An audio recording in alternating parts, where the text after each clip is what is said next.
ప్రతి ఒక్కరూ సామాజిక బాధ్యతతో ఇంధన పొదుపు చర్యలు పాటిస్తూ భావితరాలకు భరోసా కల్పించాల్సిన అవసరం ఉందని ఎన్టీఆర్ జిల్లా కలెక్టర్ డాక్టర్ జి లక్ష్మీషా స్పష్టం చేశారు.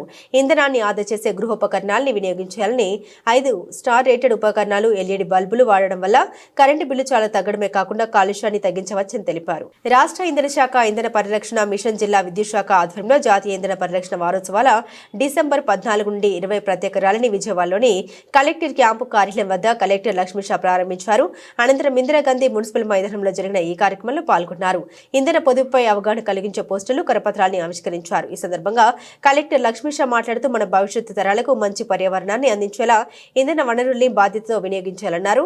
సాంప్రదాయ శిలజ ఇంధనాలు విచ్చలవిడిగా వినియోగంతో కలిగే అనర్థాలని సరైన విధంగా అర్థం చేసుకుని పర్యావరణానికి తద్వారా మన ఆరోగ్యకర జీవితానికి మేలు చేసే పునరుత్పాదక ఇంధన వినియోగం దిశగా మళ్లాలని సూచించారు.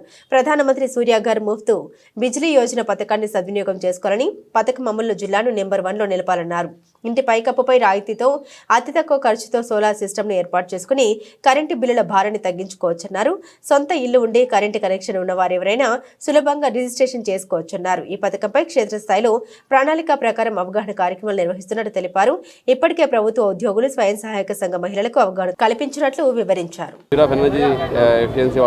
అన్ని రాష్ట్రాల్లో చేస్తున్నాం, అలాగే మన రాష్ట్రాల్లో మన జిల్లాలో కూడా చేపడుతున్నాము. ఇది ముఖ్య ఉద్దేశము మనందరికీ తెలిసే ఉంది. సో ఎలక్ట్రిసిటీ ఎంత ఇంపార్టెంట్ అనేది దాన్ని పొదుపు చేసుకుంటూ వాడుకుంటే తప్ప అది మనకు ఎఫిషియెంట్గా వాడుకోలేము. దానివల్ల ఎన్విరాన్మెంట్ మీద చాలా ఇంపాక్ట్ ఉంటుంది. సో ఈ నేపథ్యంలో ఇప్పుడు మనకు ఎనర్జీ ఫాజిల్ ఫ్యూయల్స్ ఎంత కన్స్యూమ్ అయ్యి మనకి ఎనర్జీ వస్తుంది మీకు తెలిసే ఉంది.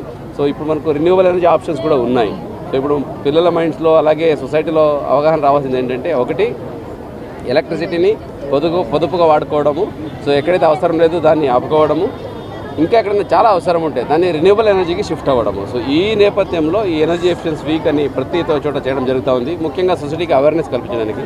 మీకు అందరికీ ఐడియా ఉంది, ఇప్పుడు మనకు ఎలక్ట్రిసిటీకి regular electricity, thermal power, hydro power, ఇది కాకుండా మనకు సోలార్ ఎనర్జీ, విండ్ ఎనర్జీ అవకాశాలు ఎక్కువ ఉన్నాయి. సో PM సూర్య గారు అని honourable prime minister Muft Bijli Yojana అని రాష్ట్ర వ్యాప్తంగా క్యాంపెయిన్స్ చేపట్టారు. సో ఈ భాగంగా హౌస్ హోల్డ్ కనెక్షన్కి ఏదైతే మన కన్జంప్షన్ ఉందో, సో దీనంతా మనం సోలార్ ఎనర్జీని ట్యాప్ చేయొచ్చు. సోలార్ ఎనర్జీ ట్యాప్ చేసుకొని ఎలక్ట్రిసిటీ గ్రిడ్ నుంచి తీసుకోవడం కాదు, మనమే గ్రిడ్కి ఎలక్ట్రిసిటీ ఇవ్వచ్చు. దానికి పవర్ జనరేషన్ స్టేషన్స్ అవసరం లేదు, ఇంట్లోనే పవర్ జనరేషన్ చేయొచ్చు. ఈ అవకాశం ఉంది. సో ఈ ఒక్క నేపథ్యంలో ప్రతి ఒక్కరికి అవేర్నెస్ కల్పించాలి. మన ఎన్టీఆర్ జిల్లాలో ముఖ్యంగా ప్రతి ఒక్క ఇంట్లో సోలార్ ఎనర్జీ ఉండాలి. ప్రతి ఒక్కరు ఈ రెన్యూవబుల్ ఎనర్జీ వాడి ఈ ట్రెడిషనల్ ఎనర్జీ అయితే ఉందో పవర్ యూటిలైజేషన్ దాన్ని తగ్గించాలి. తిరిగి మనం ట్రెడిషనల్ ఎనర్జీ గ్రిడ్కి పవర్ ఇవ్వాలి. దానివల్ల హౌస్ హోల్డ్ ఇన్కమ్ పెరుగుతుంది, ఎనర్జీ కన్సంప్షన్ పెరుగుతుంది, ఎనర్జీ సేవింగ్ అవుతుంది. ఇది సొసైటీకి మంచిది, భావి తరాలకి మంచిదనే ఉద్దేశంతో ఎనర్జీ ఎఫిషియన్స్ వీక్ ఈరోజు మన జిల్లా వ్యాప్తంగా అలాగే రాష్ట్ర వ్యాప్తంగా అన్ని జిల్లాలో కూడా ఒక ర్యాలీ చేయించడం జరిగింది. మీడియా మిత్రులతో నా విన్నపం ఏంటంటే, పబ్లిక్కి అవేర్నెస్ వెళ్ళాలి. ఎనర్జీ ఎఫిషియెంట్ మనం ఎలక్ట్రిసిటీ అంతేనే కరెంట్ లాగించుకోవడము, మీటర్ వేయించుకోవడము, స్విచ్ చేసుకోవడము, వాడుకోవడమే కాకుండా మన ఇంటి మీద ఒక ప్యానల్ పెట్టించడము,